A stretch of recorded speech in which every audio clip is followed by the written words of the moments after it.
waliotoka Chadema wakasema ndo wale wa Chadema. Unaona wakaanza wamekuja kurusha mawe hapa. Tumepigwa mwanangu mpaka nyumbani akahama. Mara anafanya nini, wamemtisha vitisho vingi. Hapa kabla ya hili tukio kutokea. Kabla hili kutokea. Pole mama, pole. Ilikuwa wakati gani wakati wanafanya hivyo?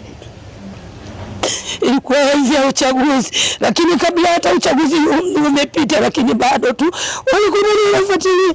Baada ya kufuatilia mpaka mimi mwenyewe, mume wangu alikuwa anafanya kazi pale jiji, wakasema kwamba mume wako ndio atakuwa wa kwanza kuhama ile nyumba ya mzee Simba, ndio tunaenda kubomoa. Hatima yake leo amekuja kubomoa. Sina balozi, sina mwenyekiti, sina cha diwani. Kweli hiyo waga ipo jamani, ndugu zangu.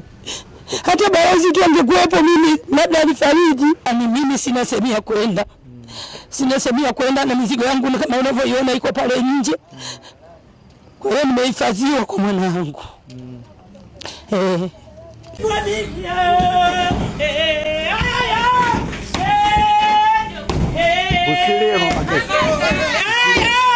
Yale ni maigizo. Mimi nasema ni maigizo kwa sababu huwezi ukachukua vitoto vidogo unalia kwa kuzimia kusema ya kwamba serikali inakuonea, na unadanganya waziwazi kabisa unasema kwamba ni siasa.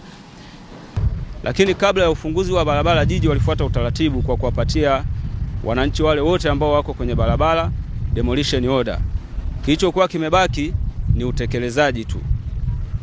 Na nyumba ambazo zimebomolewa jana demolition order zilitolewa.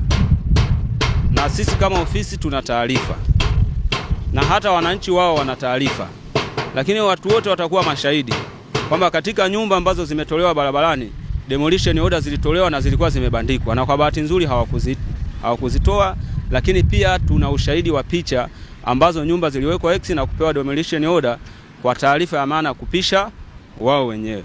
Lakini kilichoendelea, wananchi wale walikuwa wanakaidi kutoa hizo nyumba zao ambazo ziko barabarani, na kuna wengine walienda mbali zaidi wakawa wanaendelea na ujenzi kwenye maeneo ambao wao walikuwa wanajua kwamba ni barabara.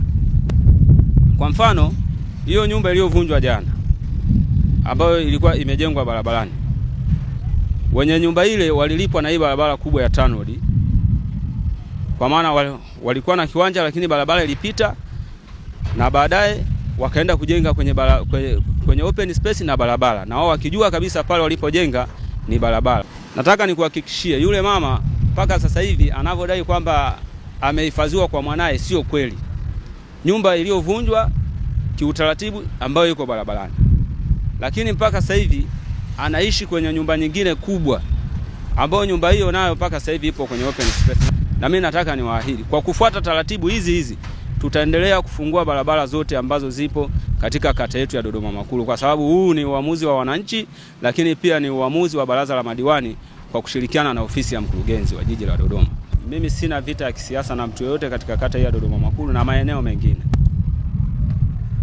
ila kwa sababu wao wamesema hivyo na bado wanakumbushia mambo ya siasa, nadhani wao ndo bado wana chuki za kisiasa. Wanapozungumza kwamba wako pale tokea mwaka 78, sio kweli. Mimi ni mheshimiwa diwani lakini nimezaliwa hapa Dodoma Makulu. Mwaka 2008 ndio hii barabara ya UDOM unayoiona inapita hapa, wao walikuwa wanaishi hapa.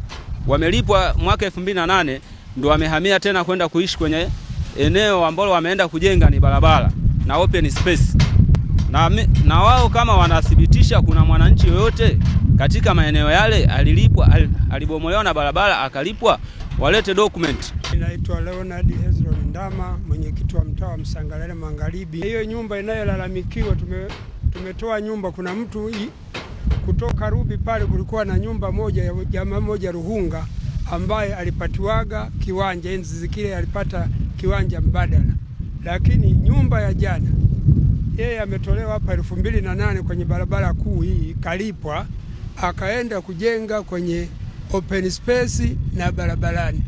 Kwa hiyo akisema aliishi toka hapa, kuna huo ni uzushi, na anaelewa yeye alikuwa mwanajeshi na anaelewa vizuri. Aheri angekuwa mtu mwingine ingekuwa sawa.